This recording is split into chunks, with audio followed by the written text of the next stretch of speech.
Margaret, es un placer cederte la palabra para coordinar y moderar este diálogo, reiterándole las gracias a todos por haber aceptado la invitación a participar en este webinar, que hubiésemos deseado que se realizara de forma presencial en Santo Domingo, en la Madre Maestra. En una próxima ocasión esperamos recibirles en la República Dominicana. Agradezco también la participación de la doctora Rosa Margarita Bonetti de Santana, presidente de la Fundación Propagás, que es la representante del nodo en la República Dominicana. Un placer tenerle, señora Bonetti.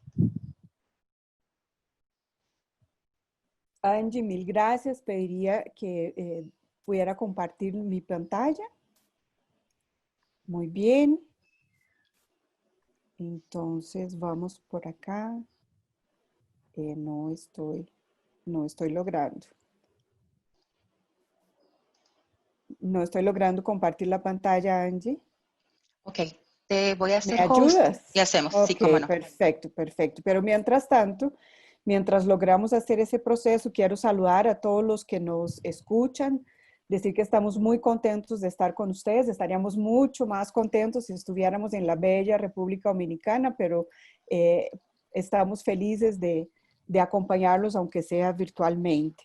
Quiero agradecer al Nodo Dominicano, a la invitación, a la Fundación Popular en particular, que es la aliada de la cátedra y a la universidad, y a los 5 miembros que nos acompañan hoy aquí, los 2 miembros de República Dominicana, a través de doña Pirigua, que representa la Fundación Propagás, Elías, de la Fundación Popular, y los 3 miembros de Chile, Colombia y México que estarán conmigo en este webinar. Sigo sin poder compartir, pero creo que entonces pues voy a seguir la presentación comentada, si te parece. Pues nosotros queríamos contarles desde dónde vamos a conversar. Ustedes vieron en la presentación que todos estamos ligados a Reamérica.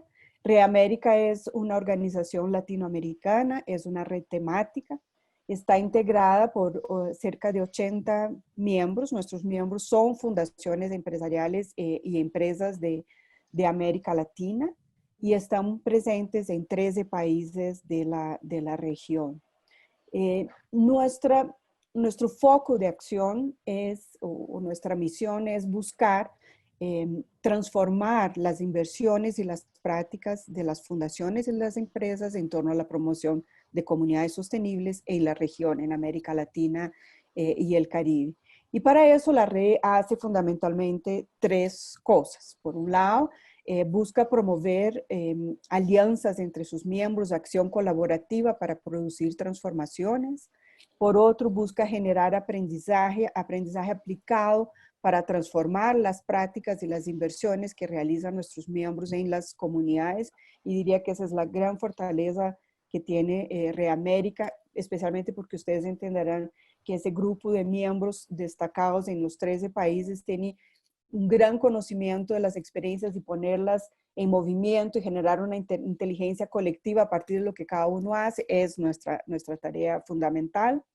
Y en tercer lugar, buscamos dar visibilidad a las acciones. Buscamos dar visibilidad a las acciones que los miembros realizan para inspirar a otros, para generar elementos de reflexión y también elementos de aprendizaje. Para hacer esas 3 cosas que menciono que hace Reamérica, fortalecer la acción colaborativa, el aprendizaje y la visibilidad, pues la red cuenta con una serie de acciones que están integrando un portafolio de servicios, de productos que la red ha ido construyendo, y los invito a entrar a nuestra página web y buscar y la información que está ahí al respecto. Y mucho de lo que nosotros producimos es también una información pública porque queremos, al igual que estamos haciendo en este momento, generar procesos de transformación en la región. Y mencioné que somos una red temática y trabajamos, lo que hacemos es para contribuir a la promoción de comunidades sostenibles en la región. Nosotros empiezo diciéndoles que nos creemos parte de un sistema.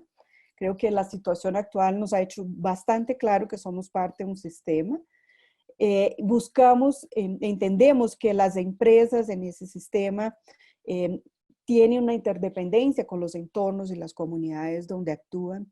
Y creemos que las empresas necesitan de comunidades sostenibles para prosperar y a la vez las comunidades necesitan de empresas exitosas, responsables para lograr su desarrollo sostenible. Eso en una región como la nuestra, que está marcada por desigualdad, por un sistema social, un tejido social fracturado, una democracia en construcción, instituciones que todavía requieren ser fortalecidas, actuar en una perspectiva de contribuir al desarrollo desde el sector empresarial, desde las fundaciones, desde las empresas, es una cuestión de responsabilidad, es una cuestión de ética y también es una cuestión de estrategia de negocio. Es decir, necesitamos progresar todos para poder desarrollarnos.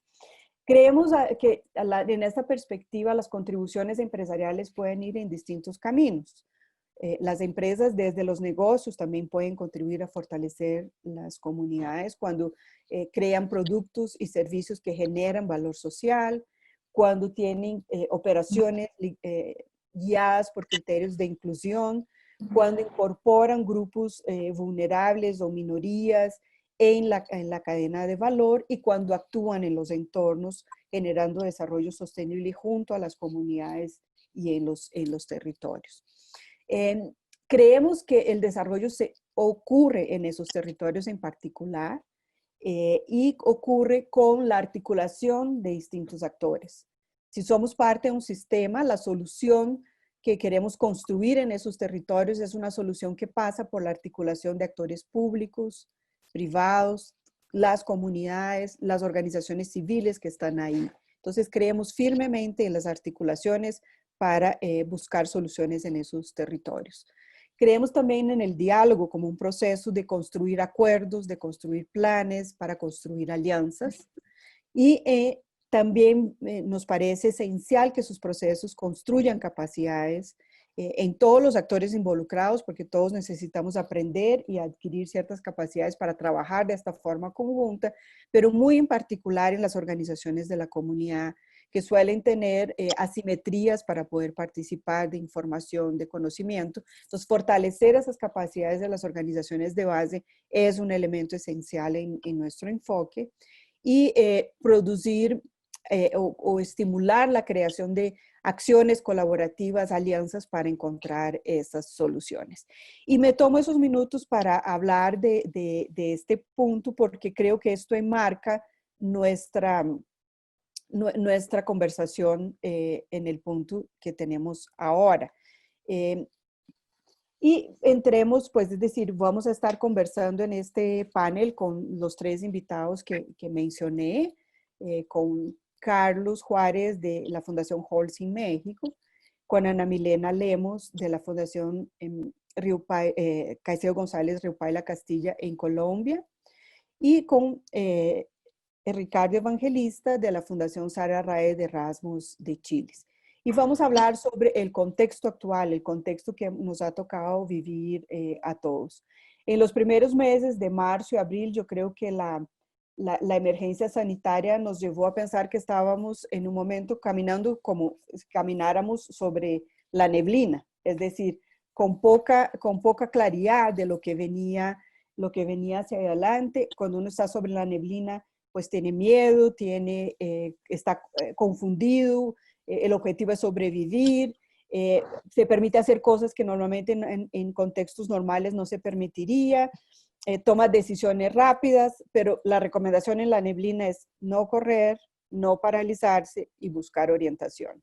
Y durante todo ese periodo hemos estado conversando con los miembros de la red precisamente para encontrar cuáles son los caminos que estamos buscando. Yo diría que ahora empezamos a ver que hay un túnel y hay una luz al final, aunque no sepamos todavía cuándo saldremos del túnel, ni qué encontraremos cuando lleguemos a la luz, pero ya estamos en otro momento pensando en prepararnos con mayor, en un marco de incertidumbre, pero cómo nos preparamos para el futuro. Y de eso vamos a conversar con nuestros tres invitados de hoy y con ustedes a través del chat y de la sesión de preguntas y respuestas. Así que pedimos que ustedes también vayan formulando sus preguntas y respuestas. Entonces yo quisiera, sin más, dar paso a la conversación con nuestros tres invitados y pedir a cada uno de ellos que nos cuenten un poco de sus organizaciones, las organizaciones que representan, el contexto donde están, porque tenemos tres organizaciones de tres países distintos. Así que voy a pasar la palabra a ellos y pediría empezar con Carlos. Cuéntanos, Carlos, de dónde viene, qué es la Fundación Holcim y México.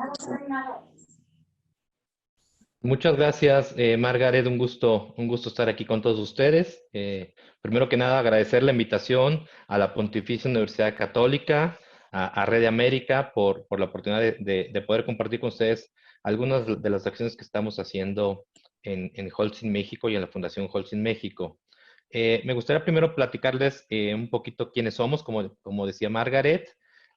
Holcim México es una empresa que pertenece al grupo LafargeHolcim, el cual es el grupo cementero y de materiales de la construcción más grande en el mundo. Eso obviamente implica una responsabilidad adicional de todas las actividades que desarrollamos en todas nuestras intervenciones de negocio. En México, Holcim tiene más de 90 años operando, básicamente con el compromiso de actuar como un socio responsable con todos los públicos con los que interactuamos, contribuir a mejorar la calidad de vida de todos nuestros colaboradores, sus familias, las comunidades aledañas a nuestras operaciones y, muy importante, llevar a cabo negocios en forma consistente con los principios de desarrollo sustentable, de ética, de código de conducta, en todo lo que son nuestras operaciones propias y también en nuestra cadena de valor, desde proveedores, clientes, contratistas, etcétera. Para Holcim México, la responsabilidad social es y ha sido durante toda su existencia parte integral de la estrategia de negocio. Nuestra política de responsabilidad social tiene 6 pilares. Uno es exactamente lo que yo comentaba de la parte de ética, es conducta de negocios. Otro elemento de la política de responsabilidad social son las prácticas de empleo. Obviamente tenemos que asegurar que todos nuestros colaboradores, como primera instancia, tienen todas las prácticas de empleo en forma correcta. La vinculación con la comunidad, el cuidado y la preservación del medio ambiente, la relación con clientes y proveedores y el monitoreo y reporte de todas estas acciones que llevamos a cabo. En ese sentido, fue que Holcim México, desde hace más de 40 años, creó una asociación civil enfocada a mejorar la calidad de vida de las comunidades aledañas a nuestras operaciones.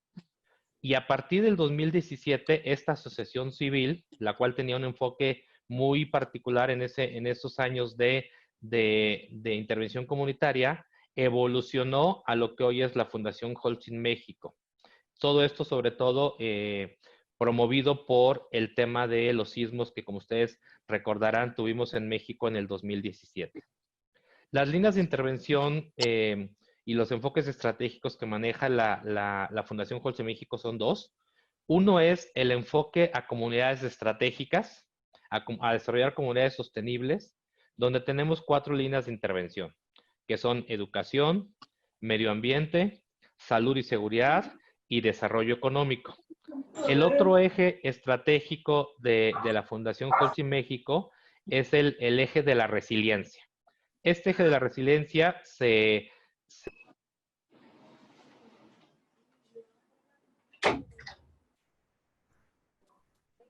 Carlos, silenciaste el micrófono. Perdón, gracias.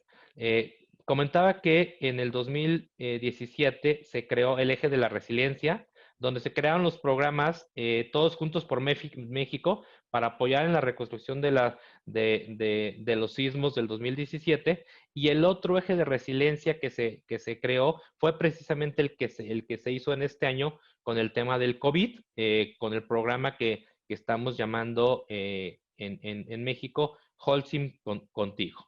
Esto es básicamente, a manera de introducción general, lo que es Holcim México, lo que es su fundación empresarial, la Fundación Holcim México, y con esto termino mi primera intervención.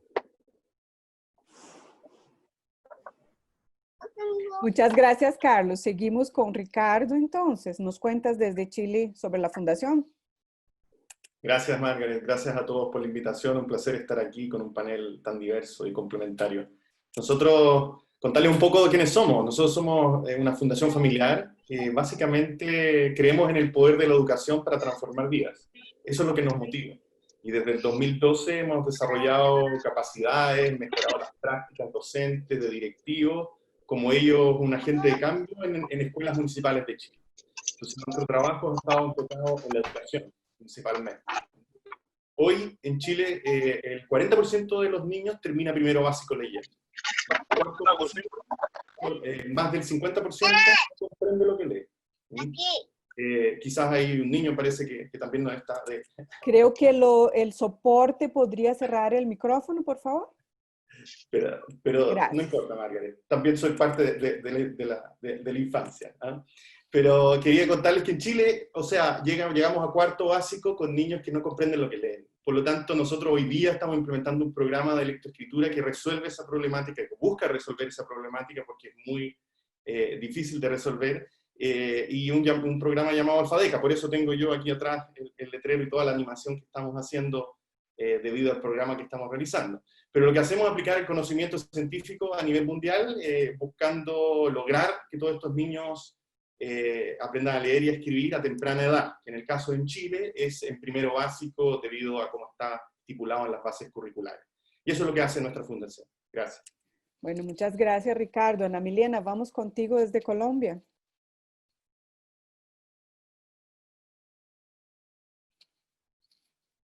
Tal vez el micrófono. Ya. Hola, ¿cómo estás? Y ahora sí. Bueno, muchas gracias. Muy buenos días a todos. Un placer poder compartir estos momentos con ustedes que son, por un lado, difíciles, pero que también hacia adelante los tenemos que ver con esperanza en función de las reflexiones y transformaciones que tenemos como retos a futuro. La Fundación Caicedo González es una fundación creada por los accionistas de una empresa agroindustrial colombiana que se denomina Río Paila Castilla y que hoy en día es productora de azúcar, alcohol, miel y otros productos derivados de la caña. El foco de la compañía está en los derivados de la caña. La fundación fue creada hace 63 años. Río Paila es una empresa de más de 100 años, fue creada hace 63 años por los accionistas y ha compartido un devenir con la empresa desde orígenes de filantropía que han pasado por la gestión social, por la gerencia social, para llegar hace 10 años a trabajarse y a mirarse de manera diferente y poder articularse a la estrategia de sostenibilidad de la compañía, una compañía que venía en un ejercicio de responsabilidad social y busca trascender hacia un ejercicio de sostenibilidad en el 2010, y desde ahí la fundación empieza un proceso de transformación que la lleva a articularse estratégicamente a la compañía para desplegar la mega social de ella. Somos una empresa, por supuesto, por nuestro negocio, con altos niveles de impactos sociales, económicos y ambientales en los territorios donde operamos.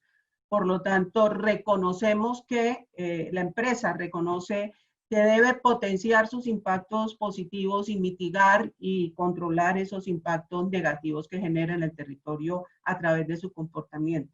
Para decir que la fundación no reemplaza el ejercicio de relacionamiento de la empresa con sus territorios, sino que se articula a la estrategia de la compañía para desplegar una mega social que busca generar condiciones de licencia social para operar y complementar la acción integral de la dimensión social de la empresa.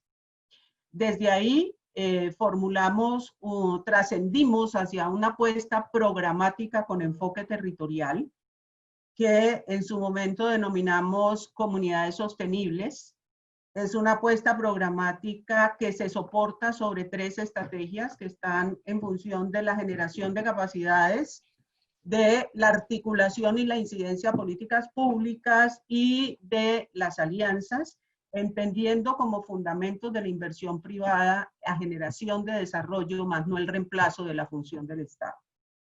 Desde ahí trabajamos en líneas de acción que buscan la generación de capital social institucional en los territorios y, por supuesto, capital humano para promover el desarrollo social y económico de los mismos, focalizándonos en asuntos concertados en los territorios que se articulan a los impactos y a las falencias que existen en las poblaciones. Esos tres asuntos son la educación, la seguridad alimentaria y el desarrollo económico.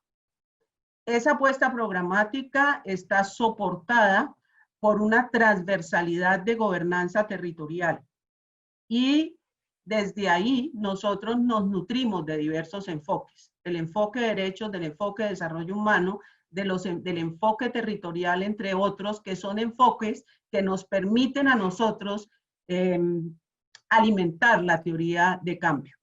Y hablo de esto porque nosotros tenemos una apuesta de transformación hoy en día, apuesta que medimos inicialmente los primeros 7 años de operación a través de una valoración externa de una universidad colombiana, y esa primera valoración de la apuesta nos ha permitido a nosotros visualizar los ajustes que debíamos insertar en la apuesta para poder lograr avanzar hacia una evaluación de impacto en el 2025, entendiendo que la inversión social, si quiere generar transformaciones, debe ser paciente y constante. De una manera u otra, coincide esa reflexión de redireccionamiento de la Fundación con el COVID. Y más adelante les podré contar por qué ha sido importante la apuesta del desarrollo para permanecer activos durante la época del COVID. Yo lo dejo ahí. Pues Ana Milena, ya que estás ahí, ¿por qué no nos cuentas cómo ustedes están respondiendo o empezaron a responder y cómo siguen a la emergencia social, económica y sanitaria que generó el coronavirus y qué tipo de acciones se emprendieron en ese momento? El 24 de marzo se inicia oficialmente la pandemia del COVID en Colombia y nos envían a todos a la casa. Eso significaba que los 115 trabajadores de la fundación debían irse a trabajar virtualmente, por lo tanto nuestro primer reto era mantener activa la operación de la fundación y hacer una articulación mucho más profunda con la compañía en función del rol que debíamos jugar en la pandemia. Una cosa era el rol de la empresa en la solidaridad de la atención humanitaria y otra cosa era el rol de la fundación en poder maximizar la atención humanitaria, para lo cual esa construcción de confianza en los territorios, esa generación de capacidades en las administraciones locales, ni esas alianzas construidas con nuestros pares nos permitieron muy rápidamente evolucionar hacia la atención humanitaria, aportando a la empresa lo que le correspondía y la fundación actuando en su nivel de articulación en el territorio. Articulación para poder focalizar muy concretamente las poblaciones más vulnerables a las cuales debían llegar no solo la ayuda directa de la empresa y de nuestros aliados, sino también la ayuda del Estado. Y activar lo que en Colombia tenemos, que son los comités de riesgo locales, para poder trabajar conjuntamente con las alcaldías desde esos comités de riesgos, esas focalizaciones y activar todos los procesos de atención humanitaria que requeríamos en los territorios. Por un lado, eso fue lo que hicimos durante los 3 primeros meses. Nosotros ya cerramos la fase de atención humanitaria para poder avanzar en el segundo semestre a retomar los procesos de desarrollo a partir de una lectura muy clara de las condiciones actuales del contexto, lo que nos ha obligado a redefinir procesos al interior de la fundación con la finalidad de poder cerrar en diciembre esta recuperación de procesos de desarrollo que nos tienen que llevar a avanzar nuevamente hacia el 2021.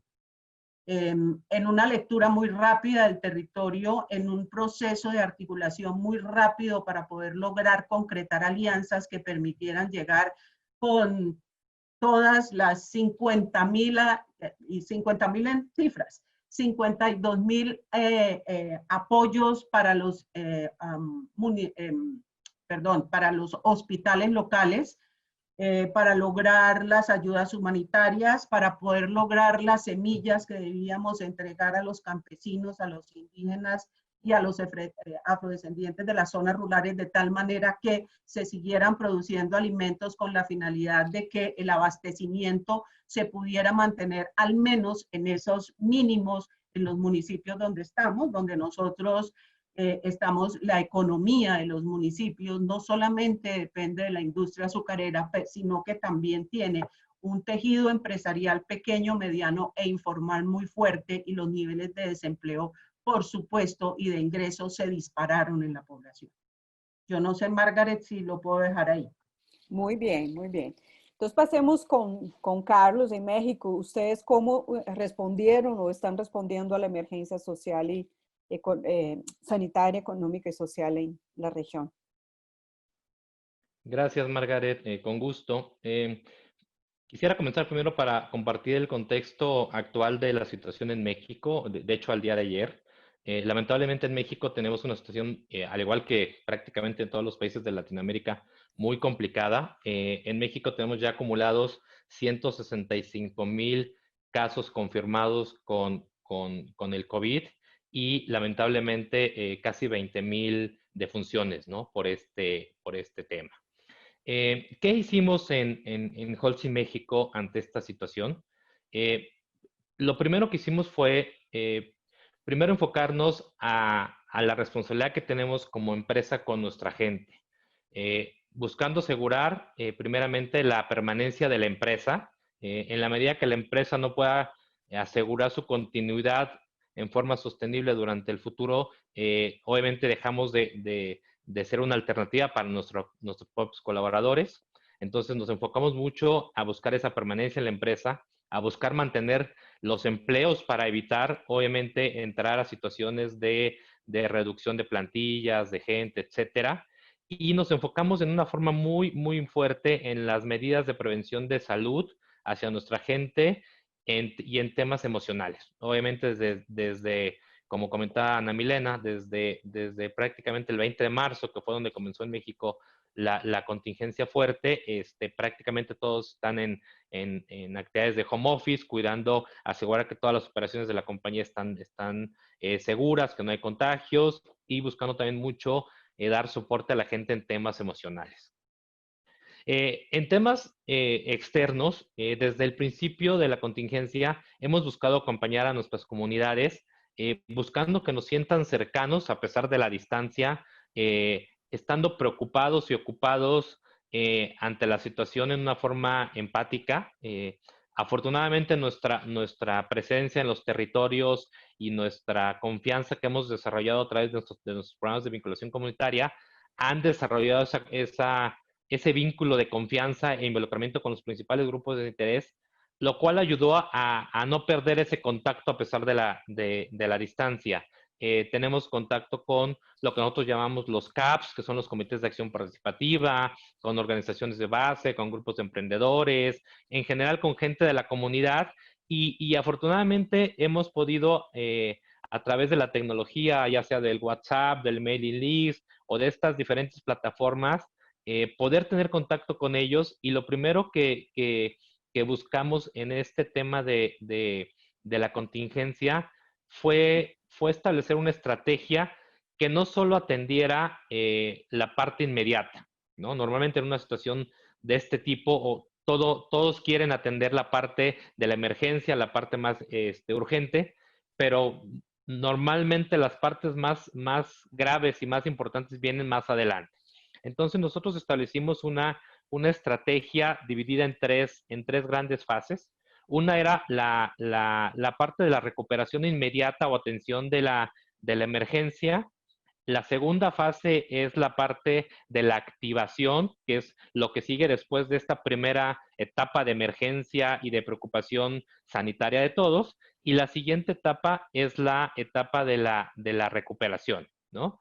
En la primera etapa de atención de la emergencia, nos enfocamos en temas de salud, sobre todo, en temas sanitarios, en temas emocionales y en temas nutricionales, buscando tratar de apoyar en lo que se necesitaba, ¿no? En temas de equipos médicos, de kits para gente que está en la primera atención médica de nuestras comunidades, elaboración de cubrebocas, ayudas emocionales, un poquito el tema de la seguridad alimentaria y el tema nutricional, ya que uno de los temas más importantes en esta situación del COVID, pues es si la gente está en situación de vulnerabilidad de salud, ya sea temas de diabetes, hipertensión arterial, obesidad, etcétera, había que fortalecer su sistema inmune. Nos enfocamos mucho en esta parte. Podemos decir que quizá esta etapa de la atención a la emergencia fue entre marzo y mayo de este año. En la segunda etapa de la activación, definimos que los siguientes elementos a los que tendríamos que enfocarnos era a la seguridad alimentaria, que era lo que está siendo presente en estos momentos y que la gente está empezando a tener mucha necesidad de apoyo en este sentido. En esta etapa creemos, sin que tengan que ser exactamente esos periodos, que esta etapa empezó en México entre mayo y agosto de este año, quizá podría alargarse un poquito a septiembre. Y también aquí entra ya la parte de la activación económica. En ese sentido, hemos buscado a través de nuestras organizaciones de base y de nuestros grupos comunitarios, desarrollar a los emprendedores con los que estamos trabajando en llevar a cabo actividades que les permitan mejorar su situación económica, su ingreso familiar y que sea un círculo virtuoso que genere esta activación económica en los territorios. En la tercera etapa, estamos viendo que podría estar empezando por ahí de estos meses de junio, continuar Carlos, todo esto. guárdanos la tercera etapa para la próxima pregunta, si puedes. Sí, de acuerdo, adelante. ¿De acuerdo? Bueno, Ricardo, cuéntanos. Quiero que nos cuentes qué han hecho ustedes, pero también quiero contarles que la Fundación Sur Futuro nos ha contado por el chat, es una fundación de República Dominicana, que ellos también han estado trabajando en el tema de raciones alimentarias, apoyando las unidades de atención primaria y centros de salud con kits de higiene. Así que puedan ir contándonos qué están haciendo por el chat. Y Ricardo, ¿qué hicieron ustedes frente a la emergencia? Sí, no, muchas gracias, no hay problema. Nuestra fundación funciona directamente en las salas de clase. Nosotros hacemos un acompañamiento a los profesores en las clases de primero básico y segundo básico. Y hacemos una mentoría semanal y vamos haciendo un seguimiento.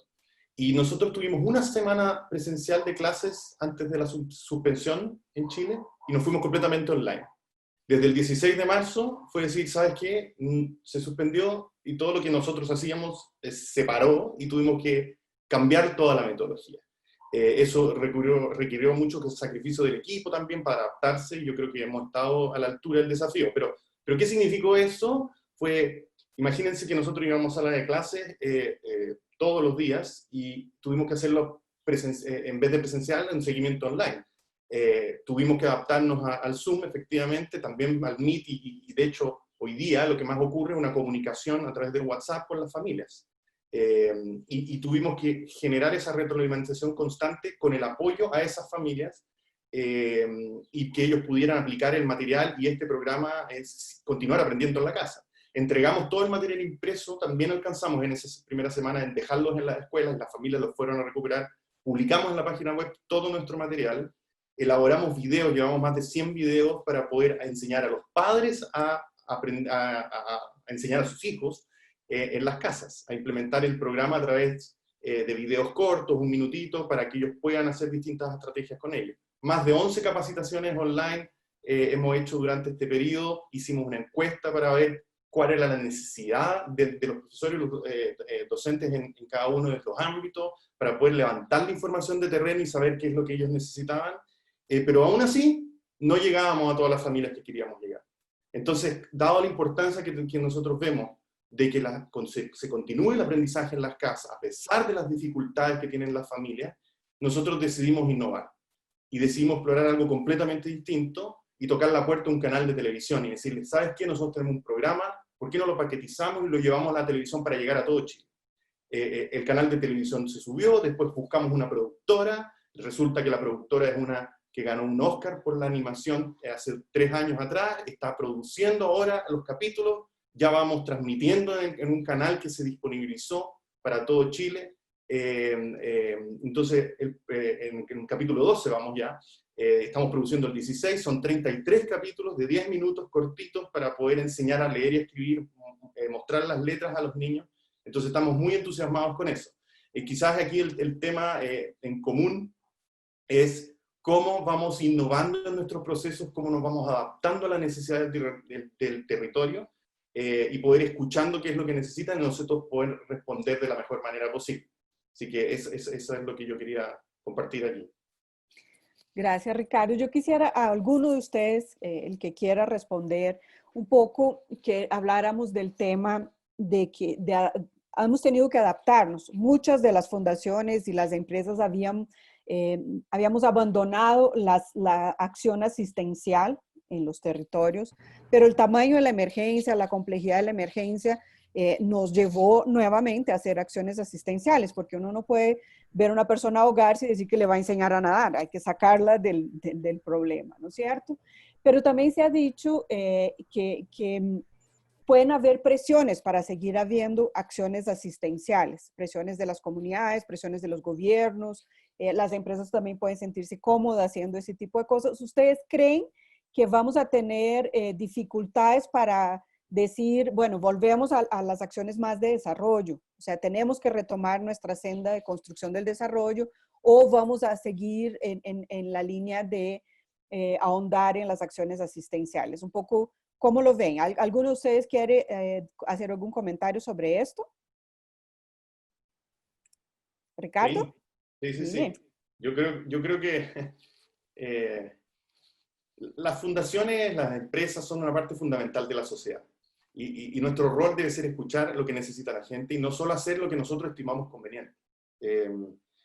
Hoy día es una necesidad mucho más humanitaria, mucho más básica, canastas de familiar, seguridad, de salud. Hay que abordarlo, pero no podemos hacernos los sordos. Pero tenemos que estar leyendo qué es lo que necesita la gente en el territorio. Eso es lo que nos debe mover. No solamente promover una agenda que tenga propia, digamos. Yo sigo en educación porque es una necesidad de la familia. Entonces las familias requieren esto. Pero tenemos que estar muy contextualizados en nuestro territorio. Yo creo que lo que va a ocurrir más adelante es que va a ser muy difícil retomar el desarrollo, principalmente por la fragilidad de nuestra clase media. El trabajo informal y el formal también, en estos tiempos está súper contraído y la capacidad de endeudamiento de las familias, de cada uno de nosotros, está muy al tope. Por lo tanto, no vamos a tener con algún tiempo algunos ingresos, las personas entran en un ciclo vicioso que es difícil de salir, es muy complicado, pero yo creo que somos resilientes, que Latinoamérica es muy resiliente y somos capaces de salir adelante. Y también depende un poco, no solamente de nuestras acciones, sino que cómo se van implementando las políticas públicas en cada uno de los países, que debe ser como una combinación entre un incentivo para la reactivación con un balance entre el gasto sano también. Hay un riesgo que ocurra que a nuestros gobiernos les pase lo mismo que a nuestras familias. Con muchas deudas hacen frente a los problemas con muchas dificultades, no los pueden reaccionar adecuadamente, no pueden resolverlo. Y tenemos claro también que en Latinoamérica vamos a seguir teniendo problemas. Entonces, por lo tanto, tenemos que tener mucho cuidado en cómo vamos a ir abordando esta problemática y cómo vamos a ir priorizando. Esa es mi opinión. Bueno, aquí 2 organizaciones de Chile escuchándote están contándonos qué hacen por el chat, los invito a mirar. Y quisiera pasar al punto de preguntarles precisamente, dime Ana Milena, ¿quieres agregar algo? Sí, porque tengo una mirada un poco diferente a la de Ricardo y me parece que hay que ponerle picante a esto. Bueno, muy bien, bienvenido. México le va a gustar el picante. Sí, claro. Creo que la ayuda humanitaria, por supuesto que la misma presión de las condiciones de inequidad que se profundizan con la pandemia van a generar requerimientos de mayor ayuda humanitaria. La pregunta es, no si se continúan las presiones, que no son presiones, son realidades. Lo que vamos a vivir son realidades. No es que la gente quiera presionar una ayuda humanitaria porque quiere una ayuda humanitaria. Es que su propia condición de vulnerabilidad la lleva a requerir una ayuda humanitaria. La pregunta es, ¿a quién le corresponde la ayuda humanitaria? Y cómo nosotros, desde el sector privado y desde el sector social, y allí me junto un poco con Ricardo, es cuál es ese rol que a nosotros nos corresponde en esta siguiente fase que va a continuar manteniendo una ayuda, requiriendo una ayuda humanitaria para poder nuevamente retomar procesos de desarrollo. Y ahí yo me permito hacer un comercial, y es, si nosotros como Red América hemos venido promoviendo desde hace 15 años los procesos de desarrollo en los territorios, no tenemos por qué tenerle miedo a retomar la senda del desarrollo. Porque lo construido en territorio nos permite retomar esa senda de desarrollo para poder articular los actores y de alguna manera lograr la territorialización de las medidas del Estado, que es el que debe responder a la asistencia, y lograr que esa institucionalidad pública local de manera crítica y fuerte pueda avanzar en traer a sus territorios esa ayuda humanitaria, y ahí estaremos nosotros en un rol profundo de acompañamiento y generación de capacidades, tanto en la institucionalidad pública como en los actores del territorio para poder avanzar, retomar esa senda del desarrollo si es que se ha perdido por parte del COVID. De hecho, en esa etapa de conversaciones nuestras con los miembros de la red sobre lo que están viendo y cómo actuar, pues hemos encontrado que el rol de los gobiernos locales ha sido fundamental en la emergencia, articular esfuerzos con los gobiernos locales y lo será muy importante en lo que viene. Y ahí profundizar las alianzas, buscar fortalecer ese rol del gobierno local desde nuestra función también es importante. Pero quisiera pasar a conversar con ustedes sobre que ya les dieron algunas puntadas sobre lo que ustedes ven que viene, es decir, cuáles son los efectos que vamos a ver de esa emergencia. Una crisis no borra otra crisis, ya teníamos algunas dificultades, desafíos, esos desafíos permanecen, cambian, se complejizan. ¿Cómo lo están viendo ustedes desde los territorios donde están? Y ahí también, ¿cuál es el rol que se visualizan en esos procesos que vienen? ¿Quién quiere empezar? Ana Milena creo que está hablando. Carlos, por favor, Carlos. Sí, gracias. Carlos. Gracias. Aprovecho para retomar la última fase que dejé pendiente, que va precisamente relacionada a la pregunta que haces de los efectos sociales y económicos. En esta tercera fase, dentro de la estrategia que yo platicaba, estamos visualizando que precisamente en la etapa de la recuperación, las dos actividades o los dos elementos más importantes es la parte del desarrollo económico y la afectación que ha generado toda esta situación que, como tú decías, incluso es una segunda crisis sobre crisis que ya teníamos actualmente en muchos de nuestros países, y la parte del tejido social. Entonces, me parece que el visualizar y enfocarnos hacia este tema de cómo precisamente combatir estos efectos tanto sociales y económicos que está dejando estas dos crisis, por llamarlos de alguna manera, es el gran reto y el gran desafío a los que nos tenemos que enfocar en el futuro. Precisamente el tema de la ayuda humanitaria sí es muy importante, es fundamental, pero si no pensamos en cómo empezar a sacar adelante estos temas tanto sociales como económicos, el desarrollo que estamos buscando durante todo el tiempo promover en nuestro enfoque como red y en nuestras organizaciones, nunca se va a lograr. Entonces me parece fundamental tener visualizado como estrategia el podernos enfocar a estos elementos. Gracias, Carlos. ¿Quién sigue? Seguimos, Ricardo. Sí. No, muy breve. Yo estoy completamente de acuerdo con Ana Milena. Tenemos que enfocarnos ahí y quizás el rol lo cumplen otros, y tienes razón, quizás esa es la pregunta, ¿quiénes deben trasladarse más a lo humanitario y nosotros?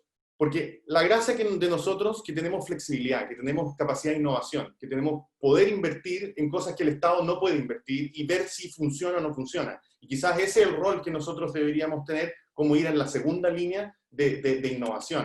Yo creo que va a haber un aumento de pobreza, el trabajo informal también va a aumentar, va a disminuir los índices de empleo y dificultad también de mantener los procesos educativos, por ejemplo, que es algo súper que todo el mundo lo está viendo. ¿Cómo vamos a continuar la educación? ¿Cómo se va a combinar? ¿Cómo va a ser este desafío? Pero también hay temas positivos que nos va a traer esta crisis que yo creo que tenemos que visibilizar. Y yo creo que uno de los más importantes de lo que estamos conversando es, yo creo que va a haber un aumento en la asociatividad entre las personas. Va a haber un potencial de poder decir, ¿sabes qué? Trabajemos mucho más en conjunto de lo que estábamos haciendo. Darnos cuenta de la importancia de eso. E indirectamente, dado al grave problema, diría, de salud, se va a fortalecer el sistema de salud. Increíblemente uno puede creer que con tanta dificultad, no, yo creo que se va a fortalecer, por lo tanto, también aprovechar lo positivo que va a salir ahí, y yo creo que lo que, por ahí, no sé si Carlos o Ana Milena mencionaba, que también los gobiernos locales. O sea, el fortalecimiento de los gobiernos locales se está viendo, por lo menos aquí en Chile se está viendo cómo se están fortaleciendo. Hay una discusión entre el gobierno local y el gobierno central, muy interesante que se produce, y nosotros somos actores locales que vamos a darle más fuerza incluso aún a esos gobiernos locales para que estén sólidos ante estas problemáticas que no solamente va a ser el coronavirus, sino que lo que se viene para adelante. Entonces, hay que también mirar el lado positivo de estos desafíos que son muy buenos para todos nosotros también. Así que eso.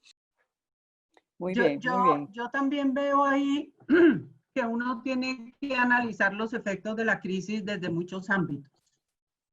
Y es, en primer lugar, en Colombia se acaba de aprobar un plan de desarrollo que ha incrementado en aproximadamente 6 o 7 puntos la inversión social del Estado en los próximos 4 años. Primer efecto de la crisis. Positivo. Segundo efecto, la revitalización de la solidaridad en la sociedad. Pareciera que esta crisis nos ha llevado a pensarnos más en colectivo y en conjunto y en saber que la tenemos que abordar de manera colectiva. Segundo efecto. El tercer efecto, por supuesto, es el obvio, la profundización de la inequidad. Ya de hecho éramos una región inequitativa y por supuesto que la crisis nos va a dejar con una inequidad mucho más profunda. Pero cuando estamos viendo que hay otros efectos que ya se han dado, que la sociedad busca revitalizarse a través de la solidaridad, que es el pegamento nuestro en el capital social, ese es el pegamento nuestro, es cómo potenciamos ese pegamento, cómo potenciamos y maximizamos esa inversión social del Estado para que llegue donde tiene que llegar. Por supuesto que vamos a vivir los momentos críticos de la recuperación del desarrollo y los vamos a vivir mucho más críticos, pero el llamado al sector empresarial, por supuesto, también es mantenga su inversión social, sea constante en su inversión social, porque su rol aquí es fundamental, porque su permanencia en los territorios pasa hoy más que nunca por las condiciones sociales y económicas y ambientales de esos mismos territorios. Y cuando el Estado responde, nosotros debemos acompañar el Estado para que eso baje a los territorios. Entonces yo esos efectos los estamos viendo nosotros desde diferentes ámbitos para trascender la mirada de ombligo, perdónenme la expresión, de estar mirando los efectos tan negativos que va a tener en la salud y en la educación, en la vivienda, en los ingresos y en la alimentación, para reconocer que también nos tiene que dejar cosas positivas y debemos apalancarnos ahí. Muy bien, aquí los invito también a mirar el chat donde nos están contando lo que están haciendo las organizaciones pues, en República Dominicana, en Chile, en otros países.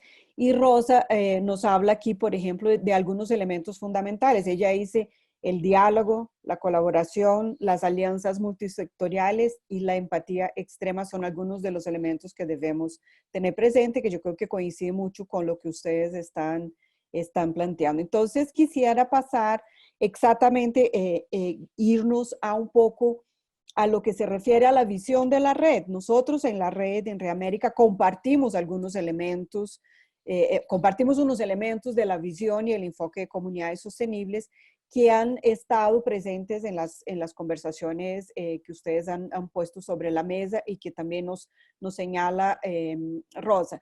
Yo quisiera pues conversar con ustedes si ustedes ven que esos elementos serán relevantes o no para guiar nuestras intervenciones.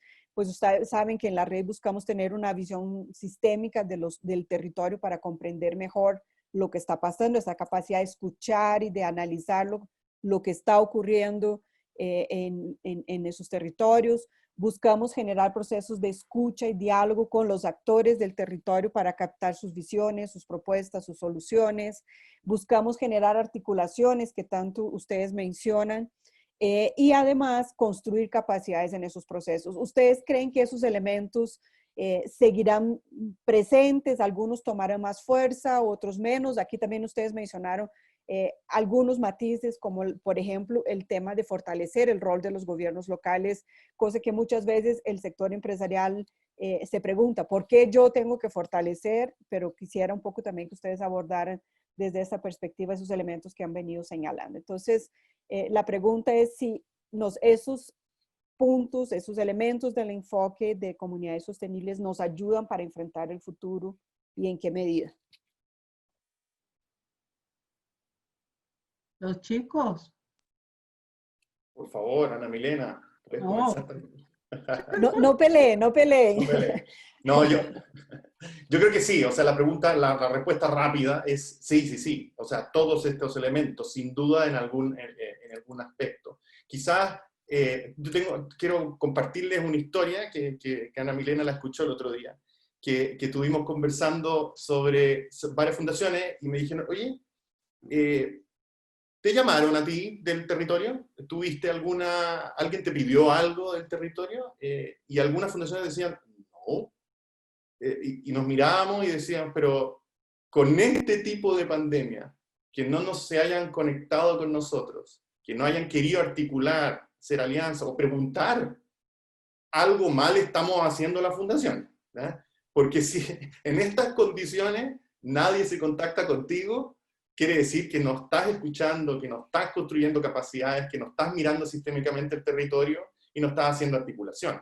Por lo tanto, también hay una reflexión que tenemos que tener y decir, esto tiene que ser constante, tiene que ser la escucha y el diálogo permanente en nuestra institución, antes, durante y después del COVID. Sobre todo porque yo creo que hay tres cosas que también o dos desafíos en realidad que yo visibilizo, que vamos a tener un problema de financiamiento. Porque yo creo, y puede estar equivocado, que va a haber un cambio de prioridades en los donantes, incluso en los gobiernos, en qué tipo de cosas van a ir priorizando. Entonces hay que estar alerta en eso. Y lo segundo es que también tenemos que aprovechar este salto cuántico en conectividad que hemos tenido. O sea, hoy día no vamos a tener que evangelizar a hacer un webinar y que lleguen 65 personas, porque es relativamente fácil de hacerlo.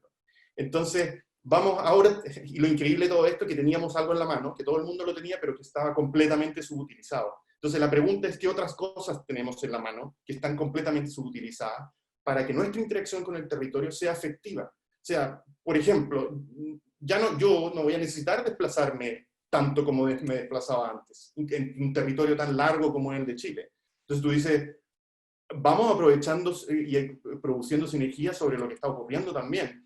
Y intensificar el impacto que nosotros estamos dando saliendo de la caja y no pensando que todo es lo mismo que antes. Yo creo que también eso nos invita a este tiempo a utilizar de distinta manera lo que nosotros estábamos realizando anteriormente. Eso. Bueno, si nadie te llama, de pronto no eres un actor relevante en el territorio, ¿no? Bueno, ¿quién sigue? Y eso te hace replantearte lo que estás haciendo también. Por supuesto, por supuesto. Carlos, Ana Milena, ¿quién quiere compartir sus reflexiones sobre el punto? Si gustan, continúo Bien, con Carlos, la idea seguimos de contigo. Ricardo. Coincido completamente. O sea, la respuesta obviamente es definitivamente sí. Todos estos elementos no solo van a ser relevantes y pertinentes, sino van a ser fundamentales para poder sobrevivir. O sea, no es que queramos ver si podemos seguirlos llevando a cabo, ¿no?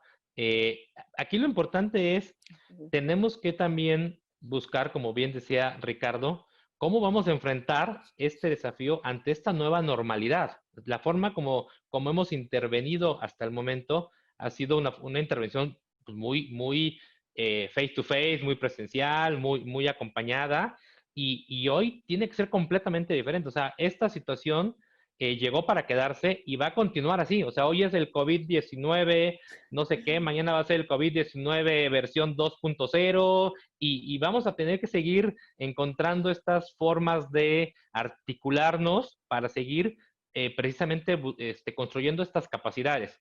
Un poquito continuando con la analogía que tú comentabas, ahorita ya le aventamos el salvavidas a la persona, ya nos está ahogando, pero ahora tenemos que buscar cómo la sacamos y cómo la ayudamos a que no vuelva a tener una situación de riesgo ante otra contingencia del tema que sea, ¿no? Entonces, creo que por ahí va el tema de empezar a buscar cómo articulamos, cómo acompañamos, cómo construimos estas capacidades, estas alianzas que son fundamentales aún más ahorita con estos elementos para poder seguir desarrollando y promoviendo el concepto de comunidades sostenibles.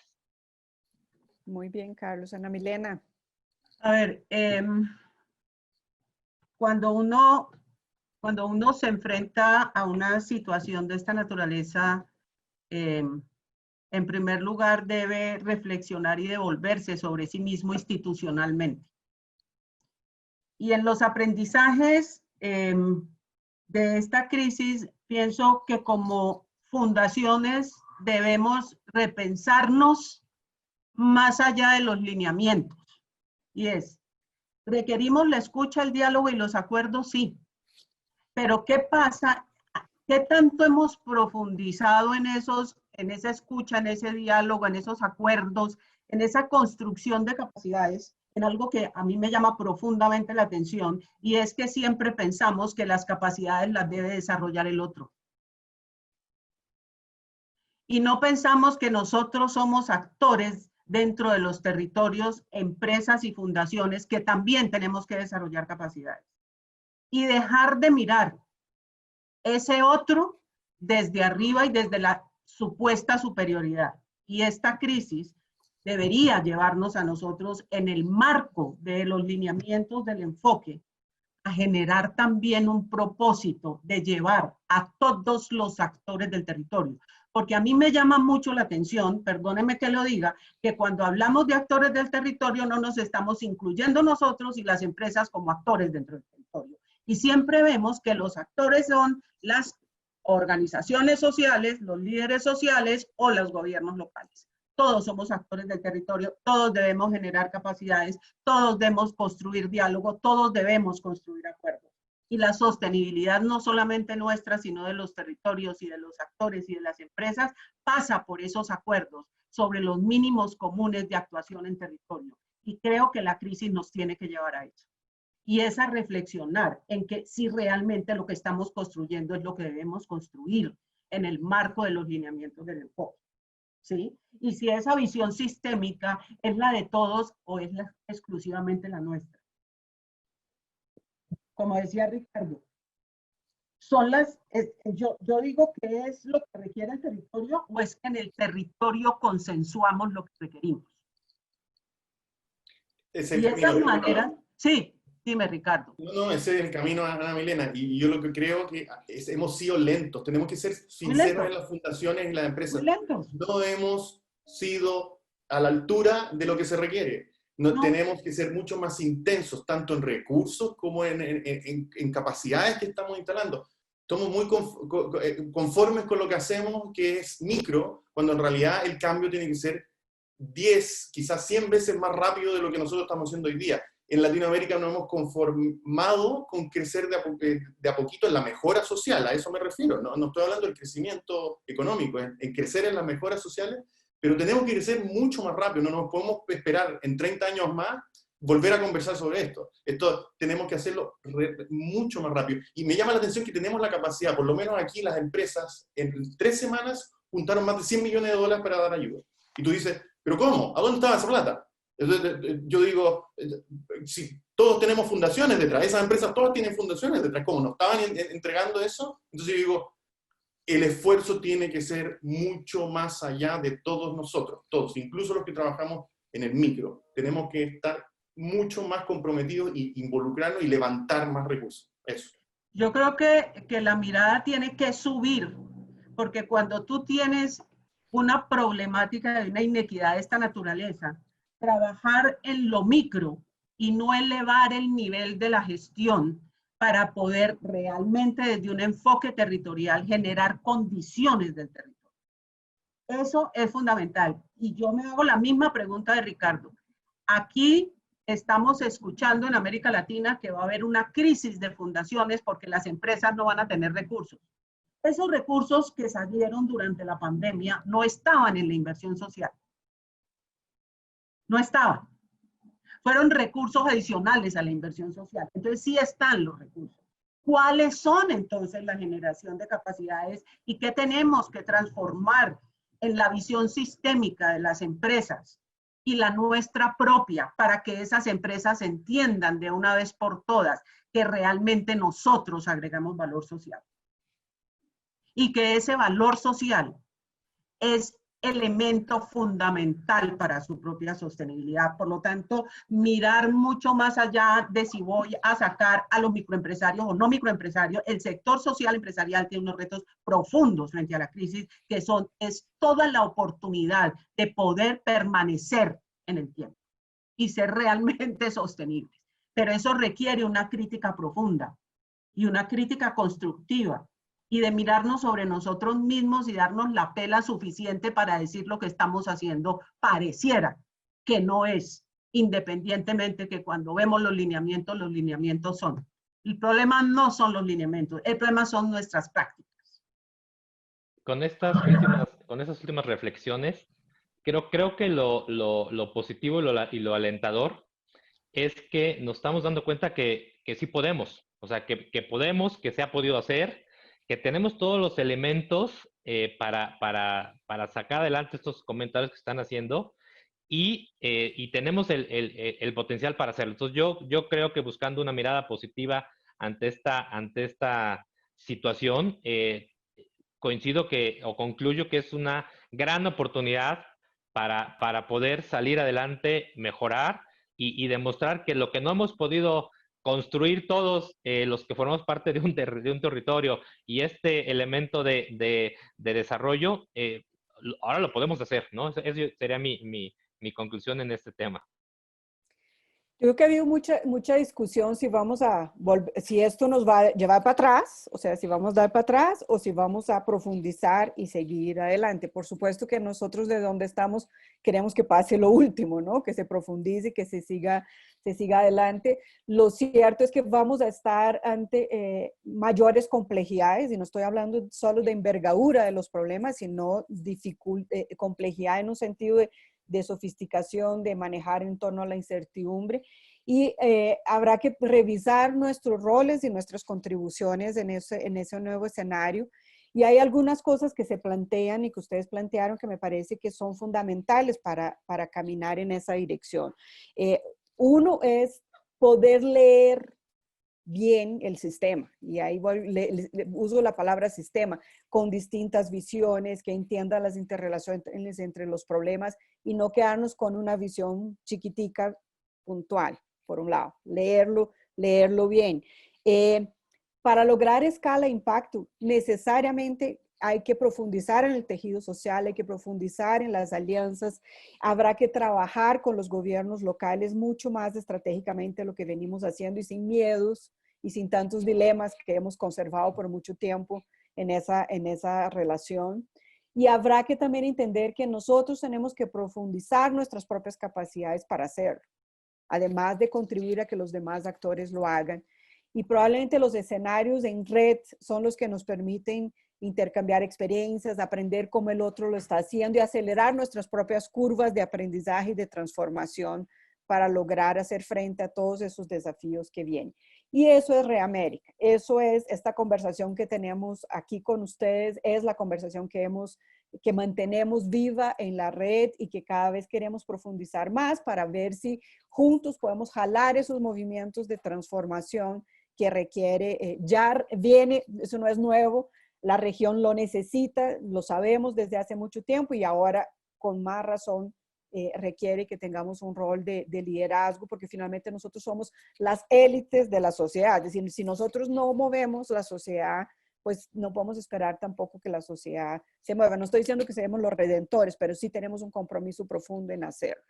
Aquí en el chat pues han llegado algunos comentarios que quiero también que ustedes lo revisen porque están contándonos, por ejemplo, de una experiencia de articulación que tiene el Nodo Dominicano en la microcuenca del Higuero, donde están tratando de apoyar una comunidad y en ese momento circunstancial la comunidad ha sido foco de infección y están contribuyendo a buscar soluciones. También Diego de Paz del Río en Colombia nos plantea algunas reflexiones sobre el rol del Estado y el nuestro frente a los gobiernos locales ahí. Así que los invito a leer el chat que nos están compartiendo sus experiencias.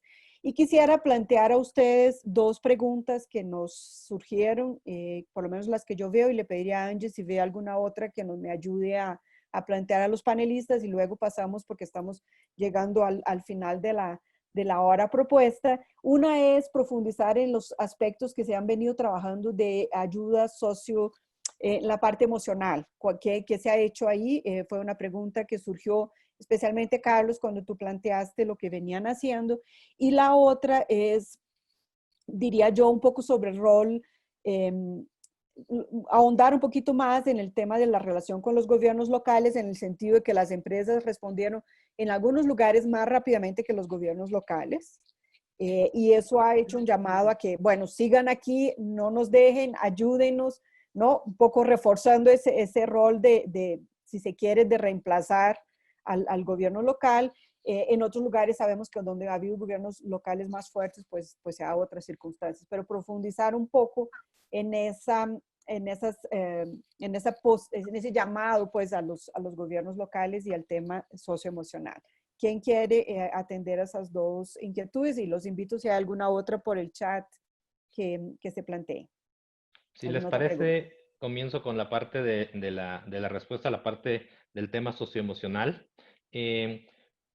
Nosotros, como comentaba, nos enfocamos primeramente al tema de la atención de la emergencia en su momento, la recuperación, y vimos tres elementos, ¿no? Que era el tema salud, el tema emocional, el tema nutricional. Durante estas fases, hicimos también un diagnóstico, una encuesta virtual con nuestros grupos de interés para identificar no solo lo que nosotros pensábamos que tenían como necesidad, sino también lo que estaban ellos sintiendo, lo que estaban ellos percibiendo. Y nos llamó mucho la atención que en estos resultados, en los primeros lugares, prácticamente al igual que la inquietud de salud y la inquietud de la parte de la economía, surgió la parte emocional antes que incluso otras necesidades. Eso nos hizo enfocarnos a extender un programa emocional que tuvimos en la compañía o que tenemos en la compañía actualmente que se llama Voz Amiga, que está enfocado a colaboradores, donde a través de psicólogos especialistas la gente puede llamar y platicar sus emociones, si tienen cuestiones de ansiedad, preocupaciones, problemas con la familia, con la pareja, con los niños, de violencia, etcétera. Y lo que hicimos fue hacer extensivo este programa a ciertos grupos de la comunidad con los que tenemos mucha relación y identificábamos que tenían un problema emocional importante. Entonces, básicamente lo que hicimos fue hacer extensivo este programa de Voz Amiga para nuestros grupos de interés en las comunidades. Gracias, Carlos.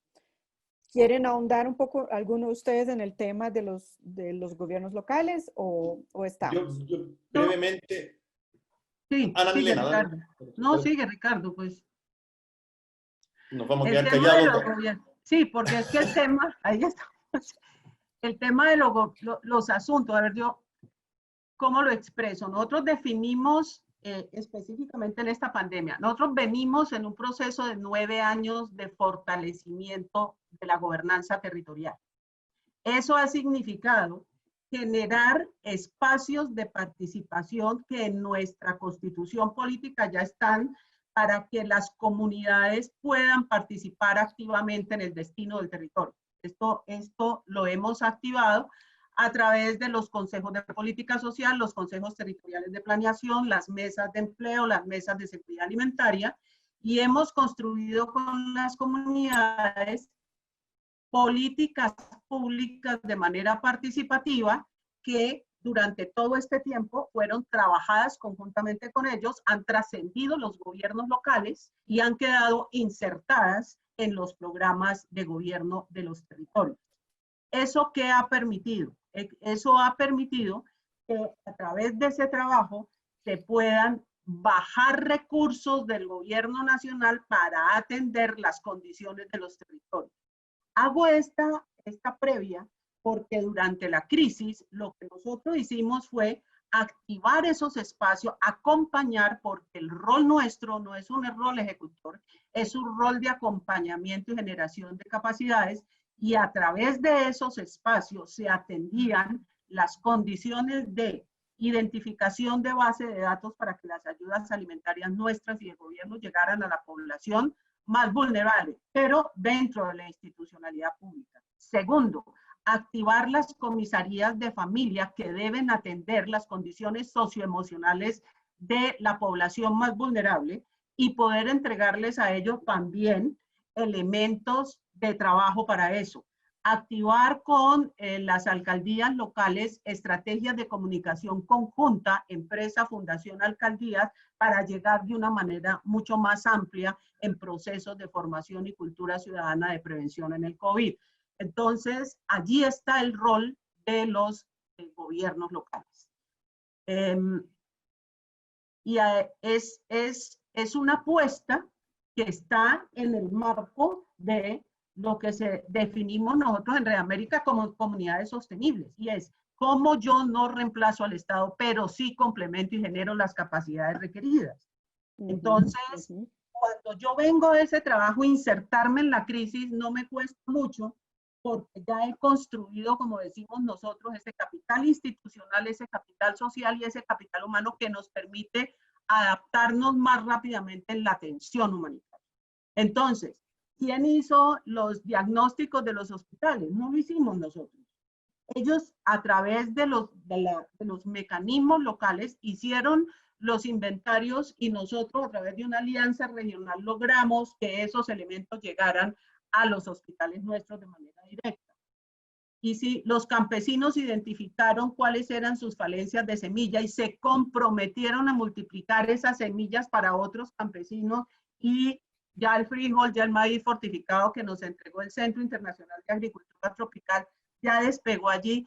Es decir, una atención humanitaria desde la perspectiva de derechos y fortaleciendo el rol del Estado. La plata está ahí, la pública y la privada. Y como les decía, Colombia ha respondido a la crisis. El Estado colombiano ha respondido a la crisis.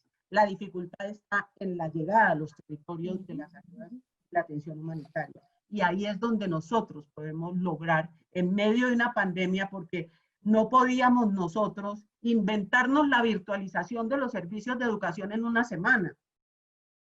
Pero lo que sí podíamos era bajar todas las ayudas que ha dispuesto el Ministerio de Educación en cuanto a virtualización, en cuanto a guías, en cuanto a programas de radio, programas de televisión, y eso sí lo podíamos hacer nosotros acompañando a las secretarías de educación a poder, como decimos en Colombia, platanizar esas ayudas. Entonces, eso es un poco, por lo menos desde la mirada de la Fundación y de Río Paila Castilla, el rol que nosotros debemos trabajar en el relacionamiento con los gobiernos locales, que no solamente se cierra ahí porque nosotros vamos en lo local, en lo regional y en lo nacional, porque todo lo que se hace aquí tiene que estar articulado a todas esas cosas. Ricardo. Yo solamente decir, Margaret y Ana Milena, que Diego hizo una pregunta interesante respecto a la sostenibilidad económica, básicamente, porque las donaciones, independiente de toda esa red que hay que hacer en los gobiernos locales, que son muy importantes, bueno, si yo ya no voy a tener recursos, imagínense la RCE que hacía la TAM en todos nuestros países. Entonces, si yo estoy en la TAM, ¿qué voy a hacer? ¿Qué voy a hacer? Entonces, quizás esa es una mirada interesante de plantearnos qué hacemos con las industrias que hoy día están durísimamente afectadas. La industria del turismo, por ejemplo. Quizás ahí incluso una de las buenas iniciativas es de hacer redes entre cada una de estas para poder fortalecer también ese tejido social de las empresas también. Y no solamente mirar que hay que haber una transacción entre la empresa y una persona que necesita, sino que también dentro de ese rubro hay una necesidad. El rubro de restaurantes, imagínense cómo está. Entonces hay una necesidad de hacer redes para poder salir adelante y tener buenas iniciativas. Yo tengo un ejemplo, un botón bien chiquitito que una empresa de café no tenía un local, pero no sabía hacer delivery. Entonces la empresa de sándwich empezó a hacer delivery en la empresa de café. Entonces tú dices, hay que mirar que ese tejido social, y son microempresarios que salen adelante con eso. Entonces, quizás nosotros podemos ser esos articuladores y tratar de impactar positivamente en los territorios. Eso sería. Gracias. Bueno, yo no voy a concluir porque creo que es suficiente rica la conversación para que cada uno de ustedes pueda concluir, pero quisiera recoger algunos verbos de lo que se ha dicho. Uno es repensarnos, ¿sí? Repensar lo que estamos haciendo, cómo lo estamos haciendo, qué rol estamos teniendo. Imaginar, o sea, usar la imaginación para encontrar soluciones. Profundizar, porque hay muchos aspectos de nuestras prácticas que necesitamos profundizar, ir más adentro, como por ejemplo el diálogo, las alianzas, la escucha. Articular y complementar. Mientras más enredados estemos, hablando en un sentido figurado de las redes, de los tejidos, vamos a lograr soluciones más de mayor escala, de mayor impacto en lo que queremos lograr. Y contribuir porque los asuntos que tenemos, sobre los cuales tenemos que actuar en conjunto con los demás actores, son asuntos complejos. Se quiere respuestas, estamos ansiosos por encontrar caminos efectivos para seguir y necesitamos tener fortaleza y esperanza para continuar allanando este camino. Así que muchas gracias a mis colegas de panel, a Carlos, a Ana Milena, a Ricardo, y doy la palabra a Angie y a Elías para que sigan con el cierre de la conversación. Un placer, estimada Margaret. Cedo la palabra al señor Elías Thyssen, gerente general de la Fundación Popular, que conjuntamente con la madre y maestra gestionamos el proyecto de la Cátedra de Responsabilidad Social Empresarial.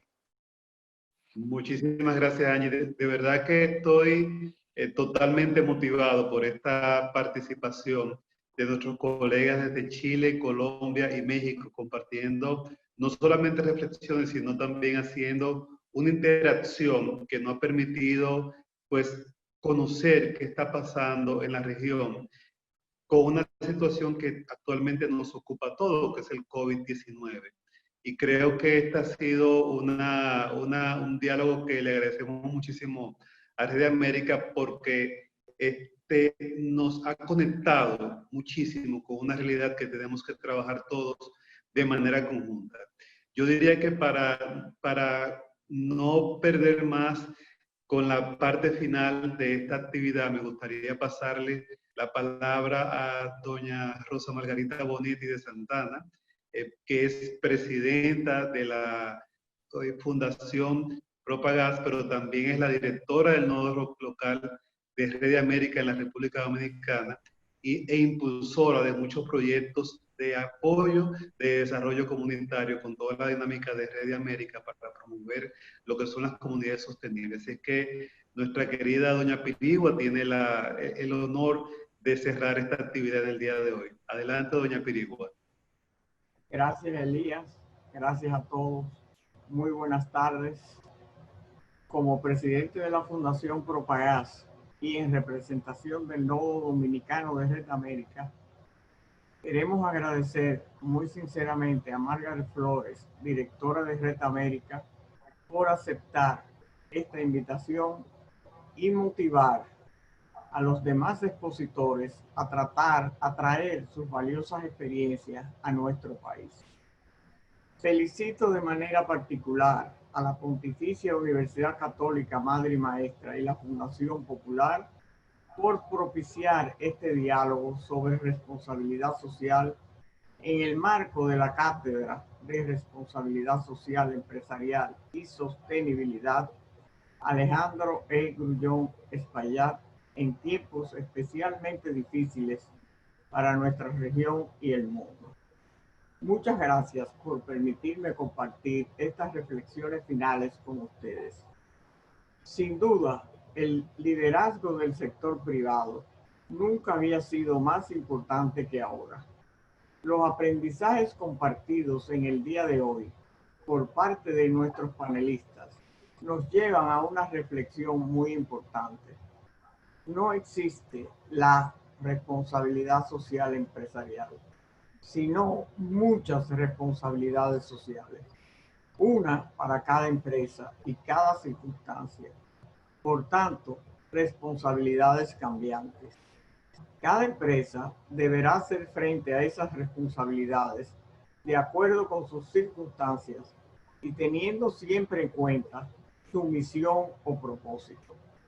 Ante estos contextos imprevistos, las empresas deberán reaccionar con prudencia para proteger la continuidad del negocio, honestidad, transparencia y justicia, haciéndose permanentemente preguntas claves, tales como: ¿necesito efectivamente despedir trabajadores o tengo otras alternativas posibles? ¿Cumplo con mis deberes para con todas mis partes interesadas? ¿Puedo aprovechar incentivos públicos para sostener mi empresa o también para conseguir nuevas ventajas competitivas? En cualquier caso, sea cual sea la sociedad donde nos toque operar, debemos hacerlo sabiendo que estamos ante una nueva complejidad, donde la incertidumbre, el conflicto de valores, la existencia de circunstancias únicas y la fragilidad en la gobernanza y las instituciones hace que resulte muy difícil predecir cuáles serán los instrumentos y las iniciativas para impulsar el cambio. Las empresas que participamos en Red América estamos conscientes de que nuestra participación es fundamental, porque nos hemos dado cuenta de que nuestros negocios solamente pueden prosperar si las poblaciones donde operamos también lo hacen.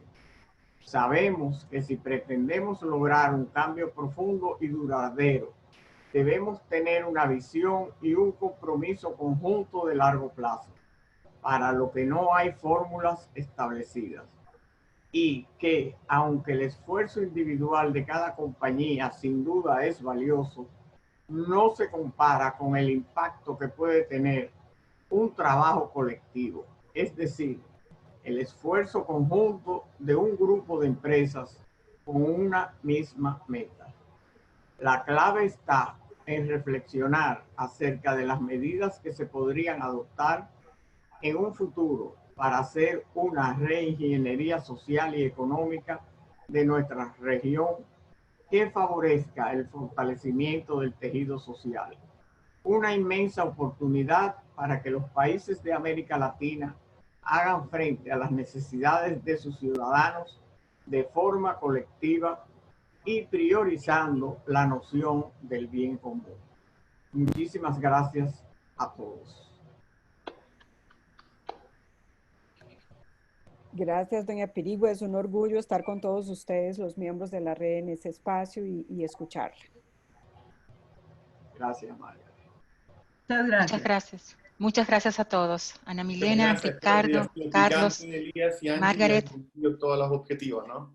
Sí, muchas gracias a todos.